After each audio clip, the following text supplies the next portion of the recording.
मुझे भगवान बचाएगा। एक समय की बात है, किसी गांव में एक साधु रहता था। वह भगवान का बहुत बड़ा भक्त था और निरंतर एक पेड़ के नीचे बैठकर तपस्या किया करता था। उसका भगवान पर अटूट विश्वास था और गांव वाले भी उसकी इज्जत करते थे। एक बार गांव में बहुत भीषण बाढ़ आ गई। चारों तरफ पानी ही पानी दिखाई देने लगा। सभी लोग अपनी जान बचाने के लिए ऊंचे स्थानों की तरफ बढ़ने लगे।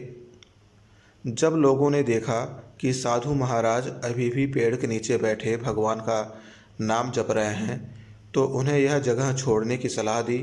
परंतु साधु ने कहा, तुम लोग अपनी जान बचाओ, मुझे तो मेरा भगवान बचाएगा। धीरे धीरे पानी का स्तर बढ़ता गया और पानी साधु के कमर तक आ पहुंचा। इतने में वहां से एक नाव गुजरी। मल्लाह ने कहा, हे साधु महाराज, आप इस नाव पर सवार हो जाइए, मैं आपको सुरक्षित स्थान तक पहुंचा दूंगा।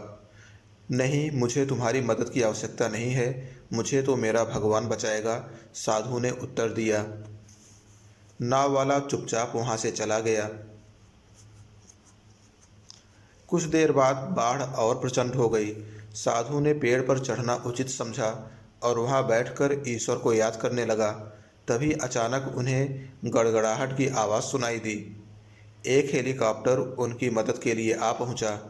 बचाव दल ने एक रस्सी लटकाई और साधु को उसे जोर से पकड़ने का आग्रह किया, पर साधु फिर बोला, मैं इसे नहीं पकड़ूंगा, मुझे तो मेरा भगवान बचाएगा।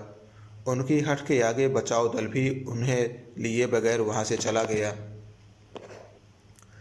कुछ ही देर में पेड़ बाढ़ की धारा में बह गया और साधु की मृत्यु हो गई। मरने के बाद साधु महाराज स्वर्ग पहुँचे और भगवान से बोले, हे प्रभु, मैंने तुम्हारी पूरी लगन के साथ आराधना की, तपस्या की, पर जब मैं पानी में डूबकर मर रहा था तब तुम मुझे बचाने नहीं आए, ऐसा क्यों प्रभु? भगवान बोले, हे महात्मन, मैं तुम्हारी रक्षा करने एक नहीं बल्कि 3 बार आया। पहला ग्रामीणों के रूप में, दूसरा नाव वाले के रूप में और तीसरा हेलीकॉप्टर बचाव दल के रूप में, किंतु तुम मेरे इन अवसरों को पहचान नहीं पाए। मित्रों, इस जीवन में ईश्वर हमें कई अवसर देता है, किसी न किसी को माध्यम बनाकर हर समय हमारे साथ ही रहता है, लेकिन हम अपने अहंकार के कारण उन्हें पहचान नहीं पाते। अवसरों की प्रकृति भी कुछ ऐसी ही होती है। यदि हम उन्हें पहचान कर उनका लाभ उठा लेते हैं तो वे हमें हमारी मंजिल तक पहुंचा देते हैं, अन्यथा हमें बाद में पछताना ही पड़ता है। अगर ये कहानी आप सबको पसंद आई हो तो कृपया हमारे चैनल को लाइक, शेयर और सब्सक्राइब कर दीजिए।